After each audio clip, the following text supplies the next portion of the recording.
기도하겠습니다. 주의 말씀을 열면 빛이 비치어 우둔한 사람들을 깨닫게 하나이다. 주의 얼굴을 주의 종에게 비추시고 주의 율례로 나를 가르치소서. 하나님 아버지, 주의 말씀을 엽니다. 약속대로 빛이 비치어 우둔한 저희로 깨닫게 해 주시기를 원합니다. 주의 얼굴을 저희에게 비추시고 주의 율례로 저희를 가르치셔서 복된 삶을 살게 하옵소서. 예수님 귀하신 이름으로 간구합니다. 아멘. 좀 시기적으로 좀 지났지만 새해 복 많이 받으세요. 이렇게 인사들 같이 좀 하겠습니다.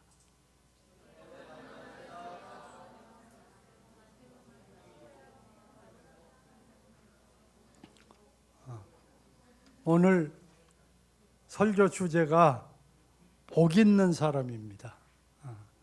시편은 150장으로 이루어져 있습니다.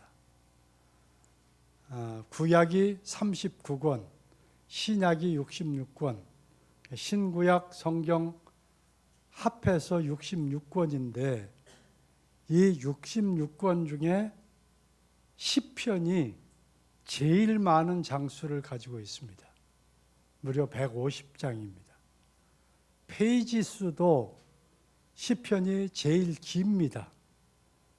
제일 많은 장, 제일 긴 그런 책이 성경에서 시편인데 시편 1편은 시편 150편 전체를 여는 시편입니다.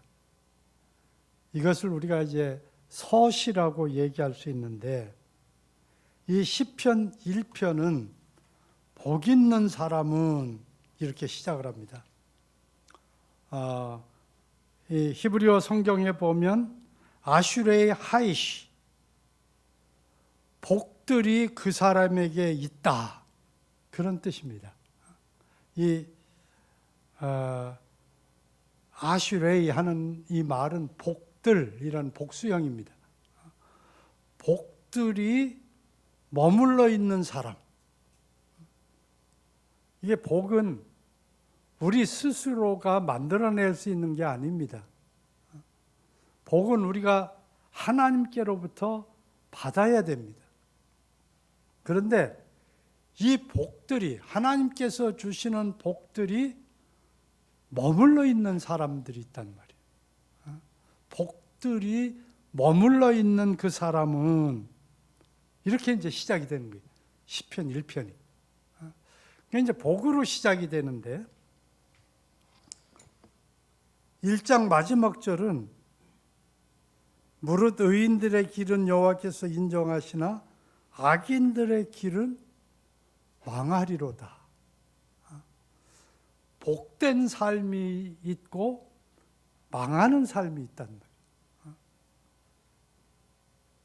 오늘 사회자가 기도응답에 대해서 얘기를 했는데 이제 우리 사회자가 좀 많이 큰 모양이에요. 어릴 때는 말만 하면 부모들이 다 해줍니다. 말하는 대로 아이들이 요구하는 대로 대개는 부모들이 다 들어줍니다. 조금씩 커가면서 부모들이 노하는 것들이 생겨집니다. 해주는 것도 있고 안 해주는 것도 있고 요구를 들어주는 것도 있고 안 들어주는 것도 있고 기다리라고 말하는 것도 있고 어떤 거는 말도 안 하고 그냥 넘어가는 것도 있습니다. 이것도 복이에요. 저도 가끔 생각해 봅니다. 제가 해달라는 대로 다 해주셨으면 어떤 때는 내가 죽고 싶은 때도 있었단 말이에요. 하나님 저 죽고 싶습니다. 그래 너 죽어라 그러고 그랬으면 지금 어떻게 됐겠어요? 아이들이 칼을 달라고 때를 씁니다. 가위를 달라고 때를 씁니다. 부모들이 줍니까? 안 주잖아요. 부모님 먹는 약 달라고 때를 씁니다. 안 주시잖아요. 안 주는 것도 복이다. 응답해 주는 것만이 복이 아니라는 거예요. 하나님께서 그 마태복음 7장 7절 이하에서 구하라 그러면 너에게 주실 것이요 찾으라 그러면 찾을 것이요 두드리라 그리하면 너에게 열릴 것이니 구하는 이마다 얻을 것이요 찾는 이가 찾을 것이요 두드리는 이에게 열릴 것이니라. 너희 중에 누가 떡을 달라면 돌을 주며 생선을 달라면 뱀을 줄 사람이 있겠느냐. 너희가 악한 자라도 자식에게 좋은 것으로 줄 줄 알거든 하물며 하늘에 계신 너희 아버지께서 구하는 이에게 뭐라고 그랬어요? 좋은 것으로 주지 아니하시겠느냐. 구하는 대로 주신다 그러지 않았어요. 구하는 이에게 좋은 것으로 주시지 않겠느냐. 내가 구해도 내가 잘못 구해도 하나님은 좋은 것으로 주신다. 응답 지금 안 해주시면 그게 나한테 좋은 거란 말이에요. 하나님이 선하시고 하나님이 주시는 모든 것은 선한 거란 말이에요. 복이 머물러 있는 사람, 그런 사람이 있고 망하는 사람이 있다. 그 다음에 여기 이제 시편 1편에 보면 의인들의 길이 있고 악인들의 길이 있다. 두 가지 길이 나온단 말이에요. 예수님도 넓은 길이 있고 좁은 길이 있다. 이렇게 말씀을 하셨는데 이 시편 1편에 의인들의 길이 있고 악인들의 길이 있다. 요즘 길 만드는 게 불도저도 오고 포크레인도 오고 중장비들 동원해서 길을 빨리 닦지만은 이 산성 터널 뚫는 거 보니까 상당히 오랜 시간 걸리더라고. 길 만드는 게. 근데 이 시편이 쓰여졌을 당시에 그때는 포크레인도 없고 불도저도 없고 중장비 아무것도 없고 길이 어떻게 나느냐. 왔다 갔다 해 길이 난다. 의인들의 길은 의로운 일을 한두 번 행했다고 길이 생기는 게 아니라는 거예요. 습관이 되고 그 습관이 계속될 때 길이 나는 거예요. 악인들의 길도 한두 번 악을 행했다고 형성되는 게 아니라는 거예요. 악이 습관화되고 이 습관이 계속될 때 악인들의 길이 생긴다. 여러분 지금 어떤 길로 가고 있는 거예요? 의인들의 길로 가는 거예요? 악인들의 길로 가는 거예요? 의인의 길을 만들고 있어요? 악인의 길을 만들고 있어요? 어떤 길로 가느냐? 여기 두 가지 비유가 나옵니다. 물가에 심기운 나무가 나오고 또 바람에 나는 겨가 나옵니다. 이게 나무를 보면 우선순위가 첫째가 뭐냐면 생존입니다. 생존. 그러니까 우선 생존을 해야 돼요. 그래서 나무를 자르고 보면 나이테가 있잖아요. 근데 나이테가 아주 촘촘하게 나이테가 형성된 게 있는가 하면 나이테가 널찍하게 되어 있는 게 있단 말이에요. 1년에 이제 나이테가 하나씩 돌아가잖아요. 촘촘하게 있는 건 왜 그래요? 가물어서 가뭄이 와가지고 굉장히 힘들 때는 전 역량을 생존에다가 집중한다는. 그러니까 나이테가 굉장히 좁은 거예요. 물이 풍성하고 양분이 풍성해지면 성장을 한단 말이에요. 나무가 훅 자란단 말이에요. 그때는 나이테 간격이 확 넓어진다. 그리고 이제 생존하고 그리고 이제 성장하고 잉여 양분이 있어야 열매를 맺는다. 우리 금년 표어가 살림 공동체인데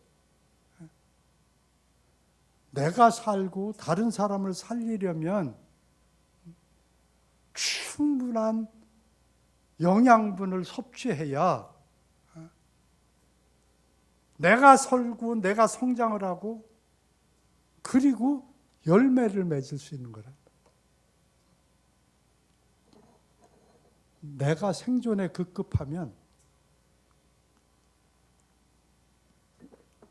나 살기도 바쁜데 남을 어떻게 살려요? 살림 공동체가 되려면 내가 먼저 나의 삶이 풍성해져야 한다. 물가에 심기운 나무. 이 물가에 심기운 나무는 철을 따라 열매를 맺으며 그 잎사귀가 마르지 아니함 같으니 그가 행하는 모든 일이 다 형통하리로다. 물가에 심어진 나무는 뿌리를 내리고 물 근원에 뿌리를 내려서 물과 양분을 섭취하기 때문에 성장할 뿐 아니라 잎이 무성할 뿐 아니라 열매도 맺을 수 있다.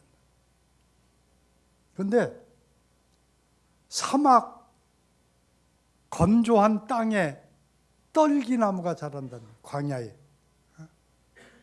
예레미야 17장 6절 말씀 한번 보겠습니다. 시작. 사막에 딸기나무 같아서 좋은 일이 오는 것을 보지 못하고 광야 간조한 곳 건건한 땅 사람이 살지 않는 땅에 살고 사막에 떨기나무 같은 사람이 있단 말이에요.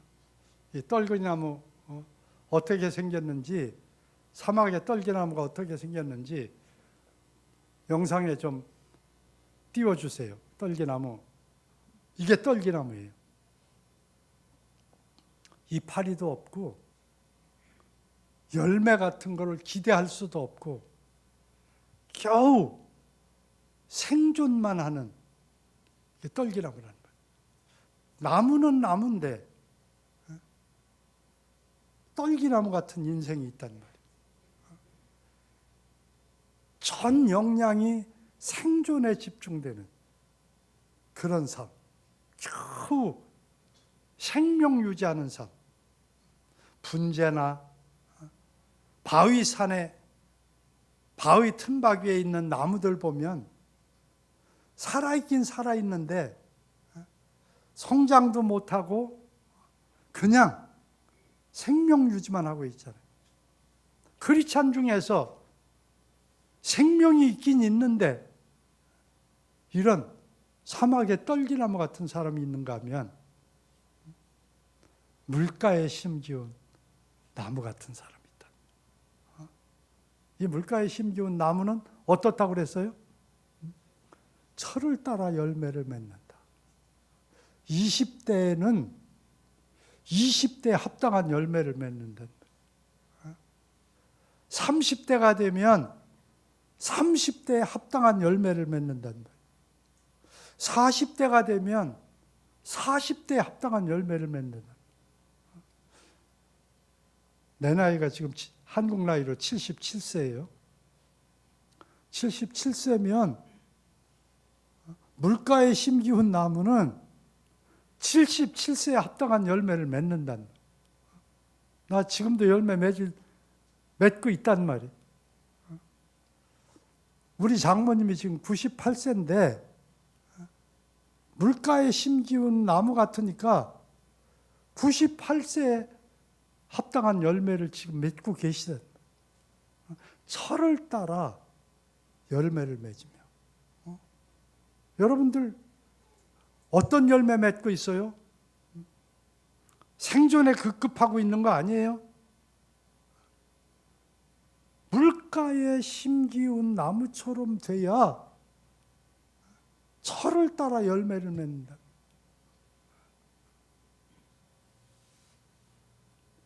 잎이 무성하잖아요. 저렇게 잎이 청청한 건 뭘 의미해요? 활력이 넘치고 활기차고 삶이 힘이 있고 역동적이고 활기차고. 물가에 심기운 나무는 잎이 청청해. 저렇단 말이에요. 물가에 심기운 나무 같은 인생을 사는 사람들은 축 처져 있지가 않단 말이에요. 활기가 있단 말이에요. 젊다고 활기 있는 게 아니란 말이에요. 젊어도 늙은이처럼 활기 없는 사람들이 많단 말이에요. 처져가지고, 축 처져가지고. 나이 먹었는데도 활기 넘치는 사람이 있단 말이에요. 이민식처럼.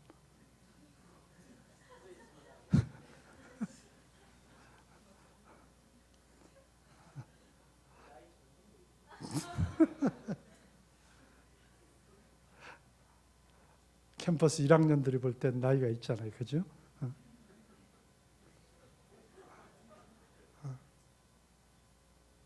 10대 못지않은, 20대 못지않은 활기가 있단 말이에요. 30, 40, 50, 60, 70이 돼도 삶에 힘이 있단 말이에요. 활기가 있단 말이에요. 사막 건건한 땅에 심겨진 나무는 축 처져 있단 말이에요.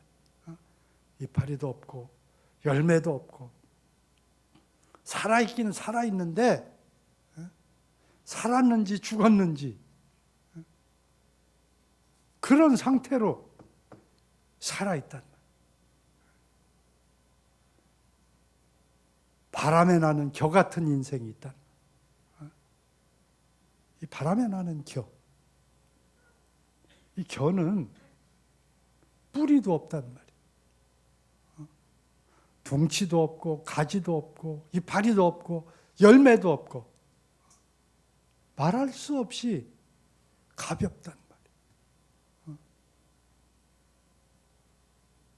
리차드 포스터, 아주 우리 세대 유명한 영성 신학자인데 리차드 포스터가 그런 얘기를 했어요. 우리 세대의 저주는 피상성이다. 그 말을 다른 말로 하면 너무 가볍다는 거예요. 깊이가 없다는 거예요. 아는 건 많은데 정보는 참 많이 가지고 있는데 삶의 깊이가 없는 거예요. 열매도 없고 이파리도 없고 뿌리도 없고 바람에 나는 겨. 동풍이 불면 동쪽으로 날아가고 서풍이 불면 서쪽으로 날아가고 북풍이 불면 북쪽으로 날아가고 중심을 잡지 못하고 그냥 바람 부는 대로 날려다니는 삶. 물결대로 떠밀려가는 삶. 이게 겨 같은 인생이라는 거예요. 오늘날 중심을 잡지 못하고 겨같이 불려다니는 인생들이 너무 많단 말이에요. 물가에 심기운 나무는 뿌리가 중심을 딱 잡아준단 말이에요. 바람이 불어도 이파리가 흔들리고 가지가 흔들려도 뿌리는 안 흔들린단 말이에요. 뿌리가 중심을 딱 잡아주고 자리를 지켜준단 말이에요. 오늘날 세속화의 물결이 너무 거세기 때문에 크리스찬들이 급속하게 세속화되고 있단 말이에요. 세속화가 뭐예요? 그리스도인들이 걸어가야 할 길이 있고 세상이 걸어가는 길이 있단 말이에요. 그리스도인들이 내가 걸어야 할 길을 벗어나서 세상이 걸어가는 길로 걸어가는 게 세속화란 말이에요.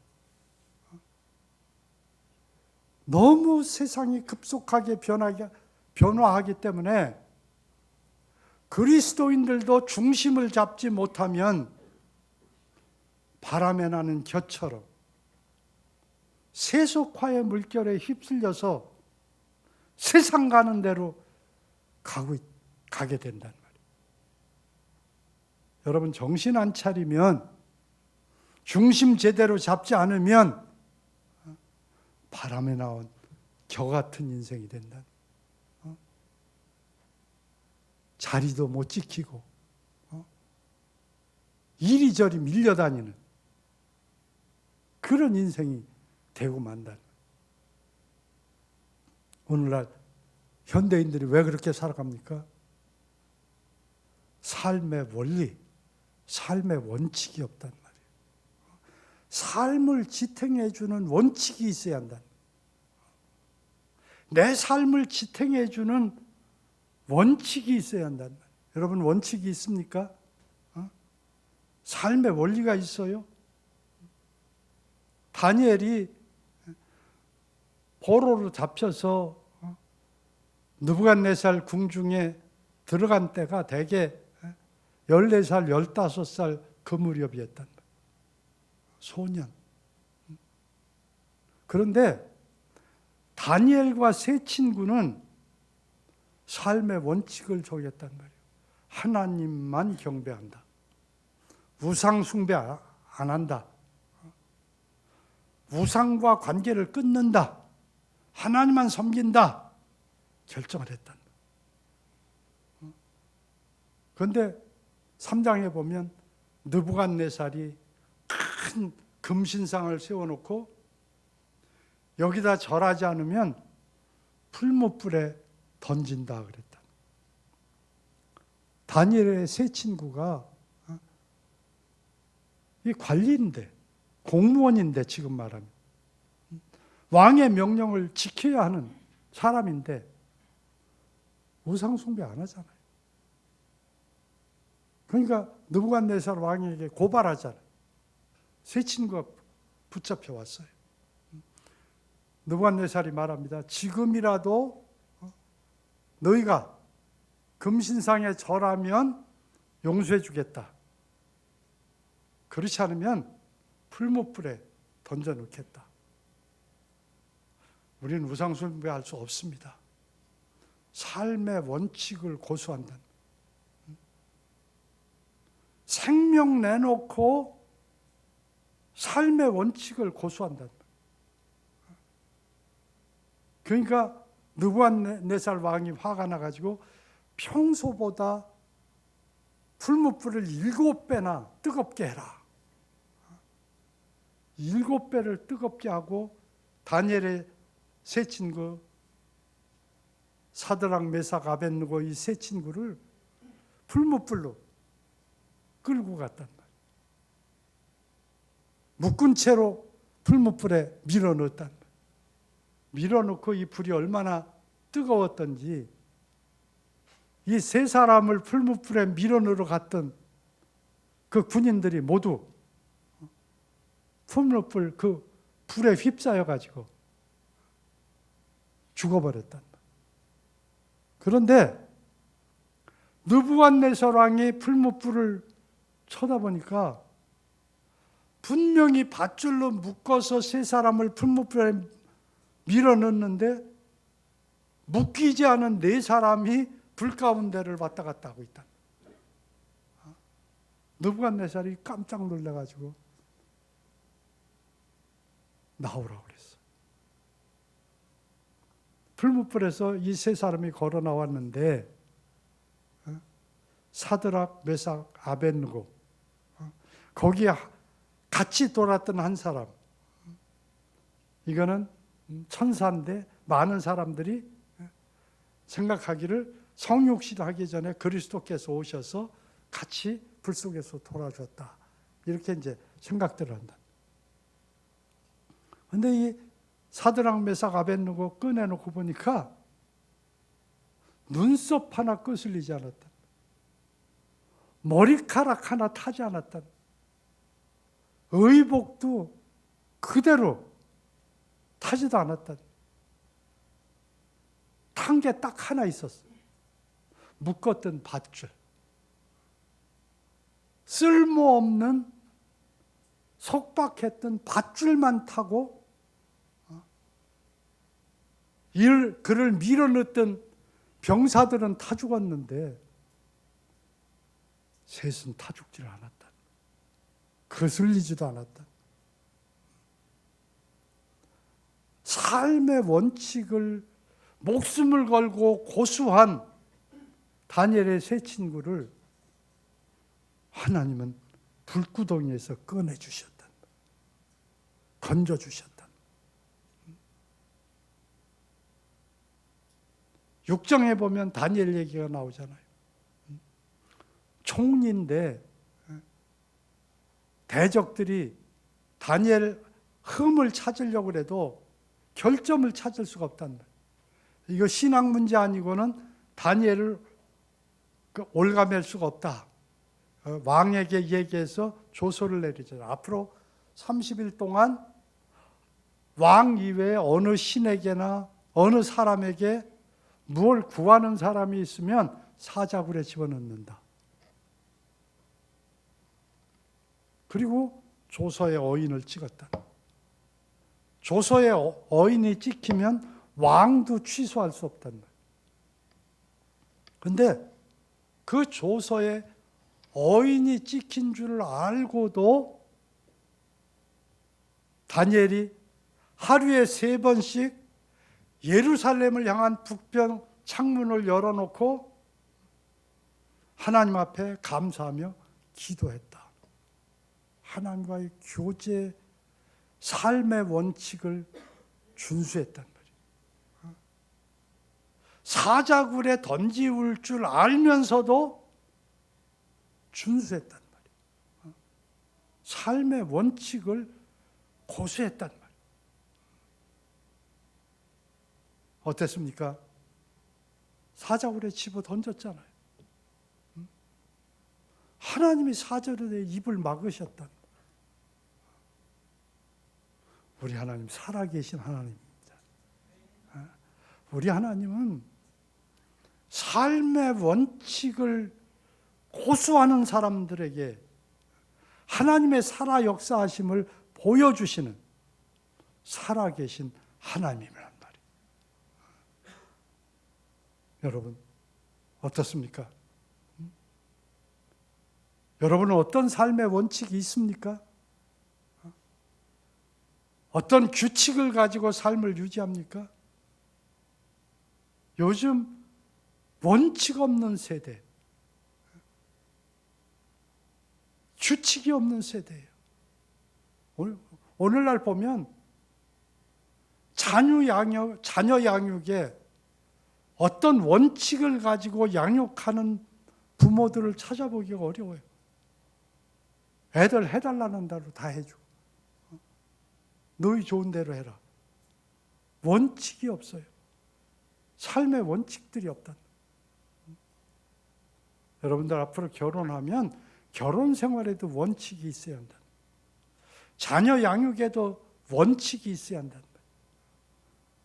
원칙 있는 삶, 규칙 있는 삶을 살아야 한다는 말이에요. 어떤 삶의 기준이 있어야지.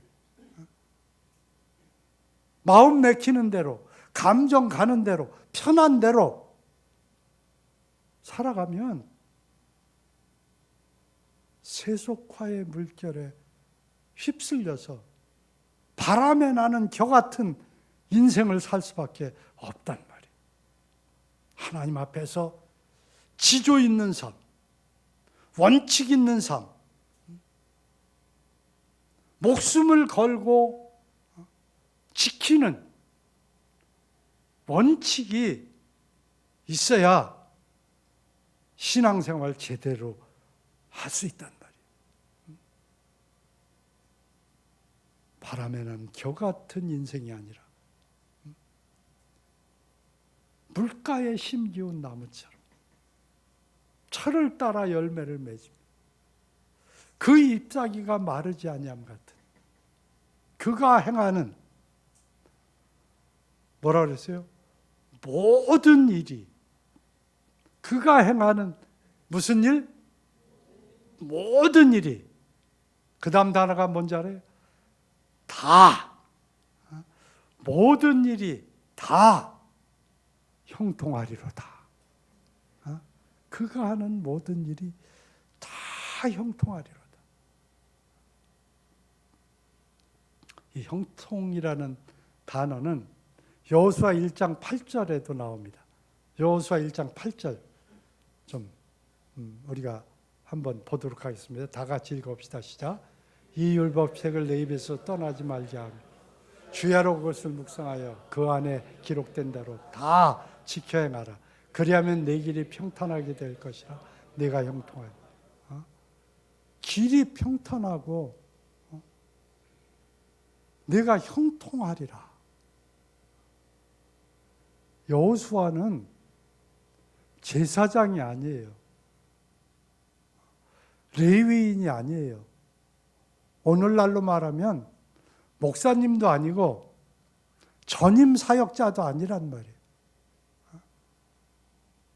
여호수아는 200만 명의 사람을 이끌고 가나안 복지를 점령해야 하는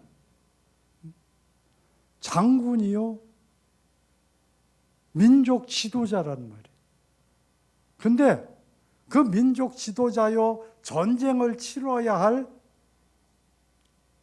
여호수아에게 하나님께서 삼국지를 10번 읽어라. 손자병법 책을 사가지고 30번 읽어라. 이렇게 말씀한 게 아니란 말이에요. 여호와의 율법을 주야로 묵상해라. 그 가운데 기록한 대로 지켜 행하라. 그러면 내 길이 평탄하게 될 것이라. 내가 형통하리라. 말씀 묵상하면 길이 평탄해지고 형통한다는 거예요. 여러분 F학점 안 맞고 A뿔 맞고 대학에서 장학금 받고 그러고 싶어요? 그러고 싶어요? 하나님 말씀 묵상해라. 묵상하면 내 길이 평탄하게 될 것이라. 내가 형통하리라. 내가 시편 19장 7절 8절 암송을 해볼게요. 여호와 율법은 완전하여 영혼을 소성시키며 여호와의 증거는 확실하여 우둔한 자를 지혜롭게 하며 여호와의 교훈은 정직하여 마음을 기쁘게 하고 여호와의 계명은 순결하여 눈을 밝게 하도다. 하나님 말씀은 완전해서 영혼을 소성케 한다. 축 처진 영혼이 다시 소성해서 힘이 솟아나려면 어떻게 하느냐? 하나님 말씀이 들어가야 한다. 이 하나님의 말씀이 들어가면 영혼이 소성한다. 활기차진다. 여호수아가 200만 명의 사람들을 인도하려면 얼마나 힘들겠어요? 얼마나 실망되는 일이 많겠어요? 얼마나 스트레스가 많겠어요? 하나님의 말씀을 주야로 묵상하면 영혼이 소성한다. 여호와의 증거는 확실하여 우둔한 자를 지혜롭게 하며. 하나님의 말씀을 왜 주야로 묵상해야 하느냐? 우둔한 사람이 지혜롭게 된단 말이에요. 말씀 속에 지혜가 있단 말이에요. 지혜가 뭐예요? 해야 할 일과 하지 말아야 할 일을 분별하는 게 지혜란 말이에요. 가야 할 때와 멈춰야 할 때를 아는 것이 지혜란 말이에요. 때를 아는 것이 지혜란 말이에요. 지혜가 뭐예요? 정의를 명확하게 내릴 줄 아는 게 지혜란 말이에요. 시기를 분별하고 때를 분별하고 멈춰야 할지 가야 할지 해야 할지 말아야 할지 무슨 일을 해야 할지 아는 게 지혜란 말이에요. 이거 알면 직장생활 형통한 거예요. 이걸 모르니까 때를 모르니까 직장에서 헤매지. 일해야 할 때 쉬고 쉬어야 할 때 일하고 멈춰야 할 때 가고 가야 할 때 멈추고 이게 직장에서 이게 어려움 당할 수밖에 없단 말이에요. 그런데 하나님 말씀이 지혜를 준단 말이에요. 우둔한 자를 지혜롭게 한단 말이에요. 말씀 묵상해라. 그러면 길이 평탄하게 된다. 여호와의 교훈은 정직하여 마음을 기쁘게 하고 말씀이 들어가면 침체될 일이 없단 말이에요. 기뻐진단 말이에요. 말씀이 우리를 기쁘게 한단 말이에요. 여호와의 계명은 순결하여 눈을 밝게 하도다. 눈이 밝게 된다는 게 뭐예요? 분별력이 생긴단 말이에요. 통찰력이 생긴단 말이에요. 하나님 말씀이 들어갈 때 분별력이 생기고 통찰력이 생긴단 말이에요. 이러니까 장군이든 직장인이든 학생이든 이 말씀을 주야로 묵상하면 길이 보인단 말이에요. 길이 열린단 말이에요. 할 수 있는 일을 할 능력이 생긴단 말이에요. 위로부터 능력이 주어진단 말이에요.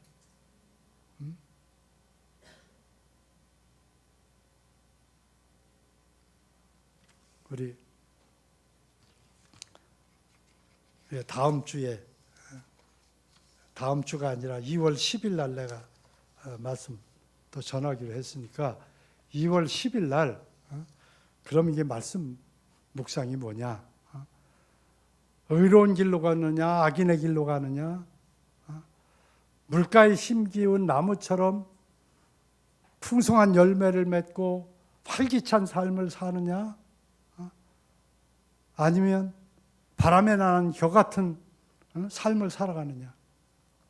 복받고 형통한 삶을 사느냐? 망하는 삶을 사느냐? 이 중요한 것이 어디서 결정나느냐? 2절에서 결정난다. 2절. 오직 여호와의 율법을 즐거워하여 그 율법을 주야로 그의 율법을 주야로 묵상하는도다. 하나님의 말씀을 즐거워하고 그 말씀을 주야로 묵상하면 의인의 길을 가게 되고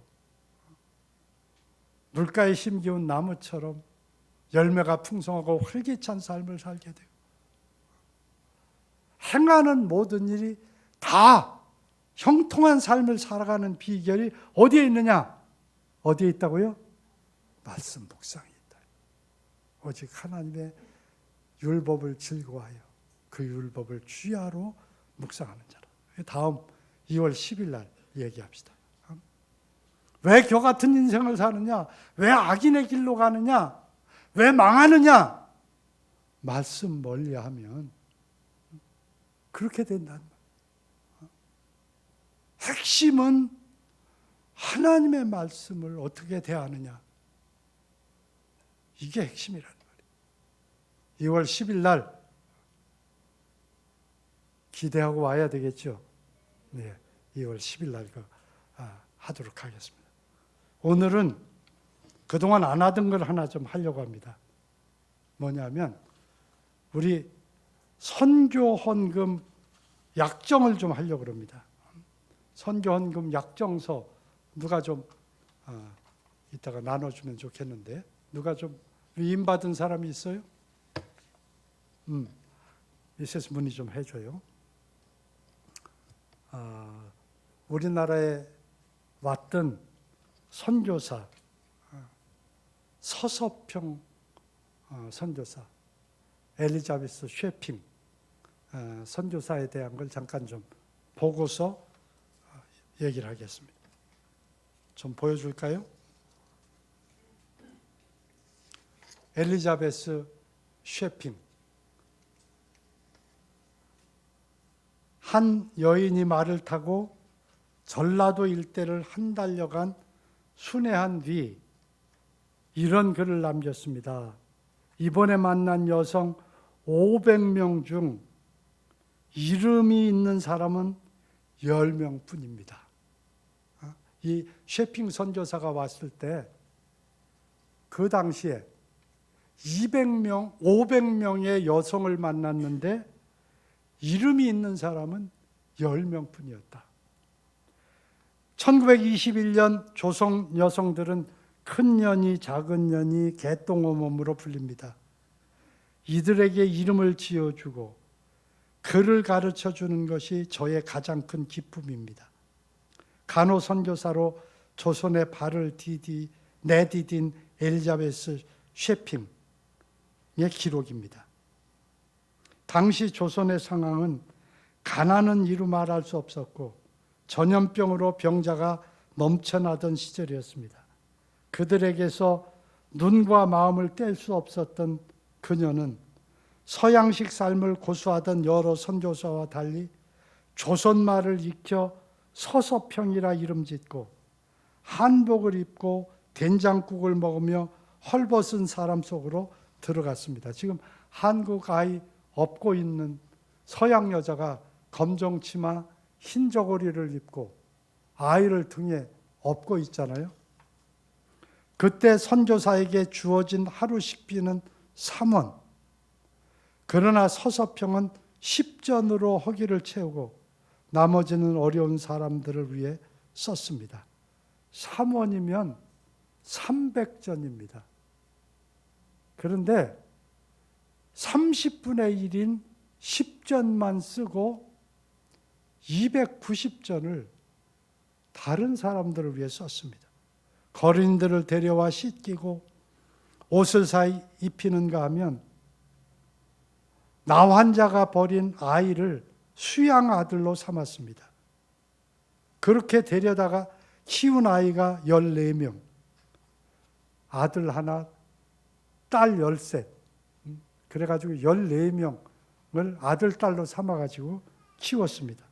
아이 낳지 못해 쫓겨나거나 오갈 데 없는 여인 38명도 거두어 보살폈습니다.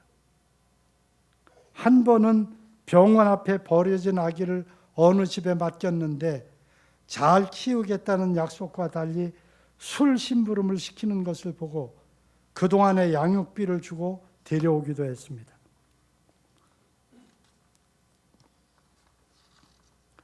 서서평이 이일학교, 지금 현재도 있습니다. 한일 장신대학으로 돼서 있는데 조선 간호부회, 지금 대한간호사협회를 세운 분이에요. 이분이 간호사협회도 세웠고요. 조선에서 이렇게 헌신하다 휴가를 받아 잠시 미국에 가 어머니를 만났을 때 고된 생활에 찌든 딸을 보고 어머니가 너무 화가 나서 몰골이 부끄러우니 들어가라 하며 매몰차게 외면했습니다. 강냉이 가루 2홉, 현금 7전, 반쪽짜리 담요. 서서평이 22년간 선교사의 삶을 마치고 세상을 떠났는데 남긴 유품의 전부였습니다.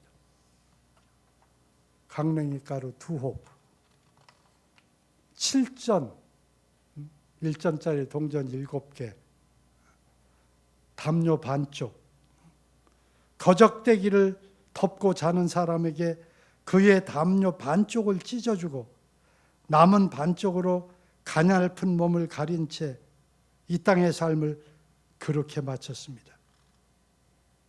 그의 나이 54세였습니다. 그리고 시체를 의학용으로 기증을 해서 의대생들 실습으로 해부하는 시체로 삼았습니다. 시신을 해부해 보니까 영양실조로 죽은 거예요. 54세의 나이에 영양실조로 세상을 떠났습니다. 그의 장례 행렬을 뒤따르던 천여 명은 통곡하여 한 목소리로 외쳤습니다. 어머니, 어머니. 그로부터 80여 년이 흐른 오늘까지도 서서평이 묻힌 광주시 양림동 뒷동산에는 그의 참사랑과 헌신을 추억하는 발걸음이 이어지고 있습니다. 그녀의 침대맡에는 이런 글귀가 적혀 있습니다. Not success, but service. 성공이 아니라 섬김이다.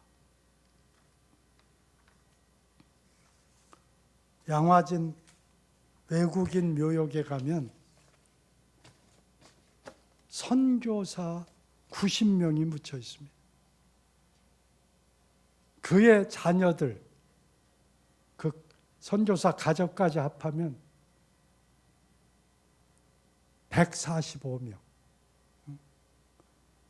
145명이 이 땅에서 죽어 우리나라를 위해서 헌신하고 복음 전해주고 수고하다가 이 땅에서 죽어서 이 땅에 묻힌 선교사와 가족들이 양화진 외국인 묘역에 가면 145명입니다.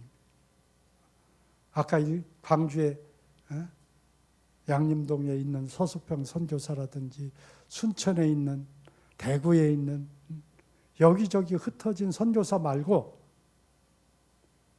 양화진에만 90명의 선교사와 45명의 가족들, 주로 아이들이죠. 어린아이들. 55명의 아이들. 145명이 묻혀 있습니다. 우리는 선교에 빚진 사람들입니다.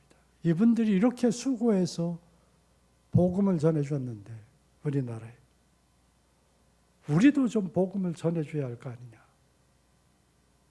1977년 제가 부산에 와서 이 사역을 개척하면서부터 계속 강조한 것이 세계 비전이었습니다. 지금 현재 우리 ENM 선교사들이 인구가 세계에서 가장 많은 데가 어디예요? 어느 나라예요? 중국. 두 번째 인구가 많은 데가 어디예요? 인도. 지금 우리 선교사들이 중국에 가서 활동하고 있고, 인도에서 활동하고 있고, 일본에서 활동하고 있고, 인도네시아에서 활동하고 있고, 인도네시아는 최대 회교국이에요. 회교국 중에 회교 인구가 제일 많은 곳이 바로 인도네시아예요. 거기서 우리 선교사 활동하고 있어요.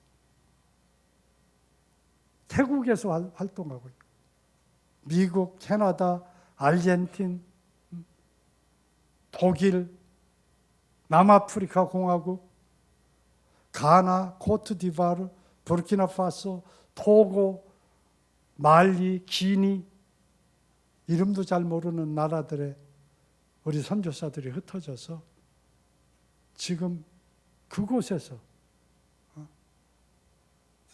갖은 고생을 무릅쓰고 선교 활동하고 있어요. 풍토병들과 싸우면서 선교 활동하고 있어요.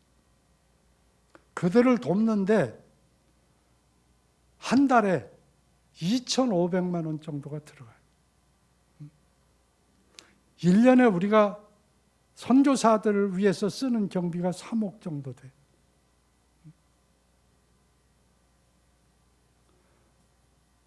우리나라에 언더우드 아펜셀러 첫 선교사가 왔을 때 그들의 나이가 26살이었어요. 26살짜리 그 젊은 청년이 와서 우리나라의 복음의 씨앗을 뿌렸다. 여기 26살짜리 있을 거예요. 우리 외국에 가진 못해도 선교사 서포팅을 할 수 있잖아요. 선교사 위해서 기도하고 물질로 좀 도웁시다. 오늘 약정서를 우리 ENM 최초의 약정서예요. 선교 약정서를 작성을 해서 매월 얼마씩 돕겠다. 또 매월 도울 뿐 아니라 나 이번에 일시불로 얼마 좀 헌금하겠다. 아니면 나는 매월은 못하지만 일시불만 하겠다. 그러면 여기 약정서에 이제 월 얼마, 여기 이제 후원자 명 하는 건 자기 이름을 쓰면 돼요. 또 거기에 이제 전화번호 있고 월 얼마씩 돕는다. 혹은 일시불 얼마를 하겠다. 이렇게 약정하도록 되어 있어요. 금액이 많건 적건 많은 분들이 동참해서 우리 쉐핑 선교사처럼 우리가 손수 가지는 못하지만 보낸 선교사들 도우면서 그 일에 우리가 동참할 수는 있단 말이에요. 여기에 가능하면 많은 분들이 동참해 주시기 바랍니다. 우리 송 하나 부르도록 하겠습니다. 주의 사랑에 매여